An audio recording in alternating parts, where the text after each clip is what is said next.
So I'm going to make a video just for the people in my Discord. This is not going to be out there on YouTube. So I would really appreciate if no one shared this video to anybody that is not in my services. So yeah, because this is just something like you guys put the time, the effort, and a little bit of your money to learn something. You took the initiative to want to learn, and I think this is really going to help. So this is going to be my EMA 5 strategy. I've been really liking it a lot. It's been really like if you guys watched my other one, it's based on the EMA 10 and 20. And don't get me wrong, it works a lot and it's more for the longer targets, home run hits, but a lot of people, including myself, I'm impatient. Like I want to take those fast returns, and I think the EMA 5 is really going to be that strategy. So I want to thank everyone for joining in. I really appreciate you all, and I hope to see you guys in here for a long time. And I'll be constantly working my butt off to really find other ways to keep improving. But I really think we're at that point where you can win a lot of your trades as long as you're patient, and you don't have to trade every day. If there's not a trade, guys, you just don't take it. So what I want to show you guys is the EMA 5 strategy. Um, Let me go over first on the settings. I know a lot of people are a little wary, maybe they don't have the settings, but if you do use Webull, I highly recommend it because it's the most user friendly. It's free. You don't have to pay for like TradingView. You can only have so many things. So the first thing we want to do is go to the top left right here where my cursor is. And I use computer because it's the most easiest on the phone. We'll get to that in a minute, but I use TradingView on my phone, and but I'll show you later. So we go to the indicators, and the only three indicators you guys need for this strategy is the EMA, the KDJ, and the Keltner channel. And if you go over, you can see right here they're highlighted blue, the ones that are in. If you want to add them, just click indicators here, and you can see or is it indicator settings right here if you don't have them up. I would do the indicator settings here, that cog icon, and you can scroll through and find them. You have the EMA, and what you want to make sure, guys, is for the style, make sure you unclick all the ones you don't need to use. So we have the EMA, we have the 5, 10, and the 20. So right here we have why is oh, that's interesting. Oh yeah, my bad. My it's like, why is that not showing? Okay, yeah. So the exponential moving averages, we had the 5, 10, and 20 hit style. I don't know why it was showing something different, but you can see that I have highlighted the 5, the 10, and 20. You can use my settings if everyone wants to have the same colors. I use purple, yellow, and green, or like blue, light blue here. So that's there, and then unclick the 30, 60, and 200. You can read the introduction, but you don't need to know the science. Just know these things work. Hit Keltner channel down here. You can see the KC. I use the length of 20 and then the multiplier 4. The style, I color the upper band red, the lower band green, and this is just for finding overextensions or oversold. Scroll down and find the KDJ, which is the stochastic oscillator. What you want to do is hit style and get rid of the D and the J, and leave the inputs the same. Very basic. I just want to reiterate that just so you know, at least the settings will be in this video too. It's super easy to set up, and you know, reiteration is knowledge, right? The more you hear something being said, you know, it's just nice to see it. So when I say I'm looking at an ATR 4, our Keltner channel is at a multiplier 4. That's your average to range. So that would be like I saying it's at ATR 4, that means it's at the bottom band. We can always change our Keltner channels. If you look at the Keltner channel here and you click on it, we can change it to a 5. And then I might say, well, this stock is hitting at an ATR 5, and you can see the green band moves down. ATR 6 is down more. But 4, in my honest opinion, is the sweet spot. It will give you trades to play. Anything lower it's just too extreme. So yes, let's go over the EMA 5 strategy. So we got your chart set up. Everything's, you know, should look like this. If you're looking at GWAV on June 25th is the date I made this, your chart should look exactly like this. Right now, we're barely touching the EMA 5 right in here.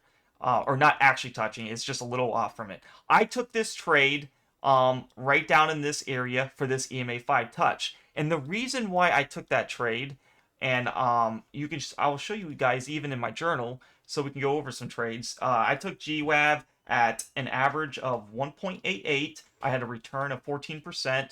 I only accumulated it once. And if you guys know my accumulation strategy, I do 4 accumulations. I only do 1 ad a day, and that's towards the end of the day.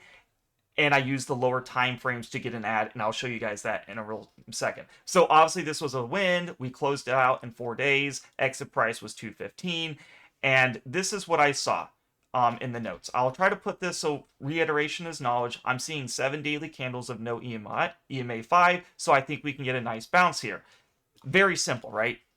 Just not hitting the EMA 5 for quite some time. I did count this as an EMA 5 touch because it was so close. So I ended up recounting 1, 2, 3, 4, 5, 6, 7. And that's when I took the trade here. Didn't really do much here, but then it pumped up. So I love the daily. So if you ever see the magic number 7, I feel like that after much backtest, that is like the best, right? So I start looking at, the 7 daily candle rule for penny stocks is amazing. Bigger cap stocks, you can use 5. I like the 5 number. And bigger cap stocks, I'm like saying over $10 is what I consider like bigger cap. That might be your mid cap, but higher the price, the more the stock does to your favor. It will respect your EMAs. Penny stocks are very volatile, they're very risky, and they don't respect as much. So I try to be very strict with penny stocks. But as you can see, we took the trade right here on June 14th.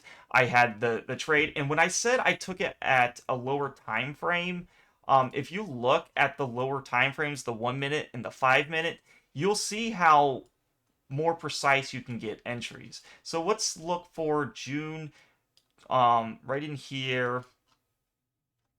Yeah, you see like right in here, you'll get like a touch of the lower band, but on the 1 minute time frame, it rejects this. Buyers come in and it reverts to the mean because price has to go to your 5, 10, and 20. So if you're looking at a smaller time, and 1 minute is very small. I don't like, it doesn't mean like there's a lot of significance in this. So as you can see, we hit the 5, 10, and 20, and this is usually why I do this in my day trade strategy, but with a little more higher time frame. So try to find the big move up it had. Maybe it's further down. Is it over here? Okay, here's the big move up. I remember after hours, it started pumping up. It pumped to 243. Obviously, I missed it because my broker cannot trade till 7 in the morning. So if you had a broker that could trade this, you would have 188. And I like to use this calculator here, percentage. I mean, look at the returns you could have had. Obviously, I always aim for 10% returns. But this, from the highs to that, you would have had 29%. I sold it at 2.15, which gave me a 14.36% return. Very nice. But as you can see, the day prior, why did I take this trade? I'll show you why. So we can see on the 1 minute time frame, we hit the lower band. Was it 1.88 I took it? Okay, yeah, 1.88. So as you can see, we hit this lower band here, and this was a nice entry, but I'm pretty sure I took it on this one. Oh, okay, that's why. That makes sense for the 1.88, because as you can see, we hit a low of 1.87 here, and we were touching the lower band. So as the day went up, it started going up a lot, and so I knew, okay, so we have a low here at 1.87. That's when I would have took it, but I like to wait till the end of the day to take my trades, just because a lot of the times you'll see this. You hit the lower band, and it just magnets to it, and it just keeps going down.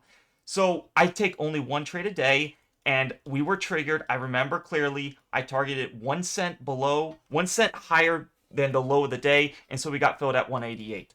And then the next day goes down, and it goes down some. And you could have filled some here too, but it just wasn't worth it because my average was towards the end of the day, we were very close to my average. So I was like, I'm just going to keep it how it is and wait to add the next day. But the next day it decides to pump, and we made massive money.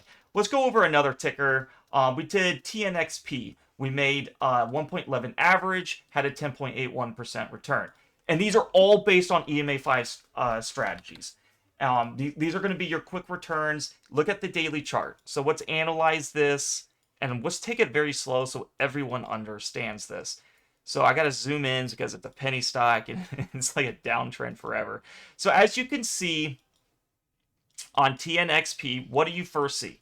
You first see you have the EMA5 on the 5 band. The purple band's my EMA5. You can clearly see a candle's hitting it. So we only count time distance when the candle's not hitting the EMA5.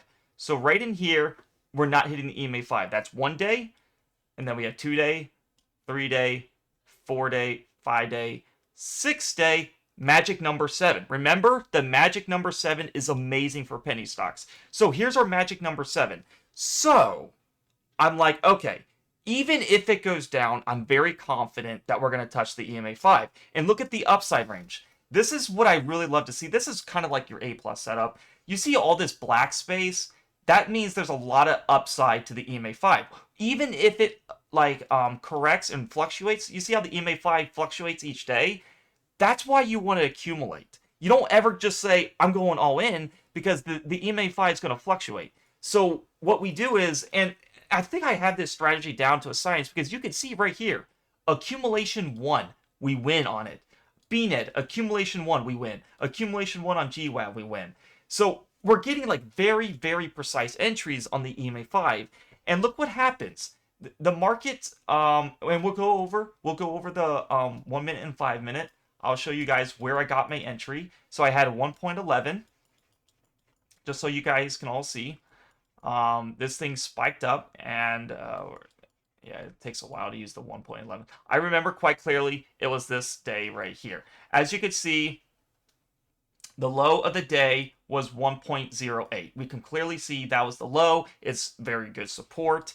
As day went by, I was really liking this trade a lot, and I started taking it towards the end of the day, which is around 2 o'clock right in here. And I was like, you know what? I don't think we're getting towards that. I'm going to take this 1.11 and not get too greedy. And I took the 1.11 right down in this area. We're pretty close to the lower band. We were at least under the EMAs. And as you can see, we went up. Because I didn't want to miss out on this magic number 7. I call it the magic number 7 because it works a lot. 7 daily candles, not touching a penny stock, is very, very rare. So, with all said and done, wow, I gotta really scroll through this. All said and done, to me, honestly, the risk versus reward was there. And if you hover over the EMA 5 when we took this trade, the EMA 5 was at 1.50. So you do the math on this. If we got in at 1.11, and if, let's say we go to 1.50, that's a 35% return area. So, and we're going to keep accumulating so we stay in line with the EMA 5, because the next day it's at 1.40 and then 1.38. Either way, there was massive money to be made. And this was a nice 10 easy percent return. Obviously, I could have made way more, because as you can see, it went up way past where I sold it. It went to 137. I sold it at 123. But look at this. Look at the efficiency of algos. We haven't touched the EMA 5 in so long. First time EMA 5 is rejection. 9 times out of the 10, rejection. Don't ever say, well, it could hit EMA 10. Yes, it could. But 9 times out of the 10 is rejection. Algos do it to a T. It goes right above it, rejects. Touches it again, rejects. So that's why we really need to obey these rules. Okay, BNED was one in my journal that I took. BNED was a very nice EMA 5 play. We'll go right through this again. Let's see what we have. 1, 2, 3, 4, 5, 6, 7, 8, 9, 10. This one was insanely oversold. So right in here, you can kind of count it. It didn't touch the EMA 5. If it gets that really close, I do try to restart it. So right in here, we have 1, 2, 3, 4, 5, 6, 7, 8, 9, 10. So and you guys all seen when I took this trade. I'll show you guys with proof. We took BNED at a 621 average. We made 11% return. So, and in my notes, I said what? EMA 5 penny type play, and I expect a nice pump after all the bad news. So why did I not take it down in these areas here? Is because of the KDJ was kind of high. And I was really eyeing, there's a lot of things you really need to look at. It's not just like, oh, there's this many candles at EMA 5, you just randomly get in. We knew strong support was here, so it looked nice to try to get in as, near that area. and we had massive upside range to the EMA 5. Look at the black space on this candle compared to the other ones. This one had massive black space, and as long as you accumulated properly, you would have made massive money on this. So if we went to the 5-minute chart, you could see why I took BNED. Right in here, I took it at the 621. I was getting a little impatient. It got very close to the lower band. So I took it right in here, and then it plummets right in here. Obviously, this was the better average, but there was so much room up that I didn't really care. And look what it went from 621 to 749, making massive returns. So we only do one ad a day. Because let's say you get the trade wrong. And we know it has to touch the EMA 5. We know that. That's why we accumulate properly. Remember, one ad a day, 2 p.m. and later is what is my magic thing. One ad a day. We take our swing trades 2 p.m. and later. And the reason why I like end of the day is because a lot of the times, guys, you're getting these big full candles. You can get a couple candles like you see how you get these big body candles, and you can take advantage at the end of the day and get the low of the day. And let's just say it decides to go down again. Well, you can average and accumulate under. Well, obviously, we're not buying these big candles because there's not time distance. We're going to look for price like down in here where there's a lot of time distance from this EMA 5 here and get down in here and make massive money. So yeah, do keep that in mind, guys. So use the lower time frames, 1 minute or 5 minute towards the end of the day. See where you're at. Like if the let's say for BNED, we saw that it hit like here towards the end of the day, and you're like, okay, well, I'm going to try to get close to this area here, and as you can see right here was a nice area. So that's the main thing for the EMA 5 strategy. I can go over lots and lots of examples, but do keep in mind penny stocks are more riskier. Like for example, let's go over like some big caps. Let's see a stock everyone knows is Starbucks. I was looking to play some option calls on here. As you can see, look at this, guys. We touched the EMA 20. Everyone in this Discord knows we don't play trades right on the EMA 20. It's gambling. It could go up, down, or big. So we go down big on the earnings call. And look what we have. 1, 2, 3, 4, 5 daily candles from the EMA 5. Well, I said for bigger cap stocks, 5 is really rare. So you could buy some call options with coordination of the ATR4 being touched. We had the lower band touch, which is your ATR4. We have 5 daily candles of not touching this EMA 5. And guess what happens, guys? You go up 1%, you go up 3%, you go up, another 50.57, and it just keeps going up. Did we expect the EMA 20 to get touched right away over here? No. But if you took the conservative gains, this is still a massive gain down in this region. So that's what I want to conclude with. This is the EMA 5 strategy. This is exclusively for the premium members that paid. If you're a day trader or swing trader, you guys get access to this. I'm going to post this in the education videos, which is going to be right in this section. I try to post as much things I see and try to update things. This is the EMA 5. If you have any questions, let me know. But the main thing is we always take the entries under EMA 5 with time distance. The 7 daily candles is the magic number for pennies. Bigger cap stocks, you can get away with 5. But just look at your chart and you'll see constantly, why are we rejecting this EMA 5? Oftentimes you reject it. And you'll see how often it is. And I'll go over ALLR too and why I know a lot of people are playing it. But you can see right in here, why did we not take this trade? Because it's right at the EMA 5. And then guess what happens? It goes down and down. We had this touch right here on the EMA 5. This is not even 1 day distance. So we wouldn't take this trade till there's, a little more distance of the EMA 5. And if not else fails, we can wait for that when it touches the ATR4. It's a very nice strategy. It just takes a little bit of patience. Don't get FOMO and be like, oh, this stock can't go down any further. So I'm going to put the video in the education videos. If you need any help, let me know. I think I explained it, pretty clear. I recommend Webull. It's the cleanest thing.